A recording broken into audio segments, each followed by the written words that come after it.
अध्यक्ष महोदय, मैं आपके ज़रिए मंत्री जी को कुछ आंकड़े सुनाना चाहता हूं, इस सदन को कुछ आंकड़े बताना चाहता हूं। मार्च 2020 547, अप्रैल 2020 651, मई 2020 437, इसके आगे के हर महीनों के आंकड़े 400, 500, 600, 2001 से 2020 34,200। यह अध्यक्ष महोदय, ये सिर्फ आंकड़े हैं। मैं इसलिए ये कह रहा हूं कि अब ये आंकड़े किसी अखबार की सुर्खियां नहीं बनते, ना तो किसी टेलीविज़न के चैनल के अंदर इनका जिक्र होता है, क्योंकि ये आंकड़े इस मुल्क के अंदर किसानों की आत्महत्या आज भी कितनी हो रही है वो बताते हैं। ये हमारे लिए, हम सब के लिए बड़े शर्म की बात है।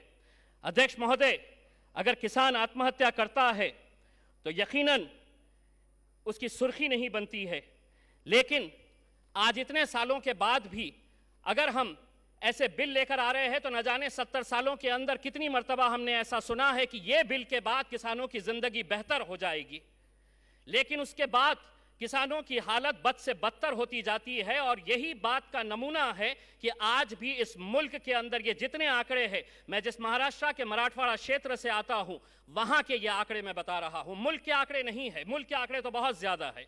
अध्यक्ष महोदय, मेरे महाराष्ट्र के अंदर आज किसान आंदोलन कर रहा है, ये प्याज का किसान है। मंत्री जी, वो कहता है कि ये प्याज मेरी है, मैंने पैदावार किया है इसे, आपने एक्सपोर्ट के ऊपर पाबंदी लगा दी है। क्या वजह है? महज किसान अगर 2 रुपये ज्यादा कमा रहा है एक्सपोर्ट के जरिए, उसे अगर 10 रुपये अपनी पैदावार के ऊपर ज्यादा मिल रहे हैं, तो क्यों सरकार ने इसके एक्सपोर्ट के ऊपर पाबंदी लगा दी है? और अगर आप उनके खिलाफ कानून लेकर आते हैं तो मैं सरकार से एक सवाल पूछना चाहता हूं कि आपके खिलाफ कौन कानून लेकर आएगा? जब कोरोना वायरस के दौरान इंटरनेशनल मार्केट के अंदर क्रूड ऑयल की कीमत $2, $3 प्रति बैरल हो गई थी, तो आपने पेट्रोल और डीजल के दाम नीचे नहीं किए थे, बल्कि धीरे धीरे बढ़ा दिए थे। अध्यक्ष महोदय, आज से 10 साल पहले मैं राजनीति में आने से पहले पत्रकार था। आपको याद होगा कि आज से 8-10 साल पहले प्याज की कीमत 50 रुपये से 60 रुपये तक की हो गई थी।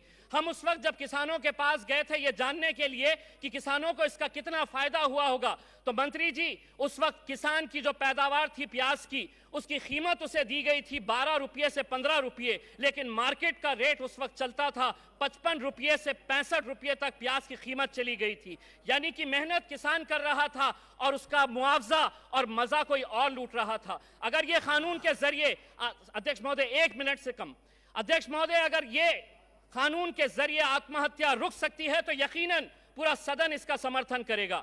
अगर इस कानून के जरिए अगर किसानों की जिंदगी बेहतर हो सकती है तो पूरा सदन इसका समर्थन करेगा। लेकिन हम जानते हैं कि यह कानून महज अपनी पीठ थपथपाने के लिए सरकार लेकर आ रही है, इसीलिए सरकार को एक और झूठ बोलने के लिए मैं बहुत बहुत मुबारकबाद पेश करता हूं।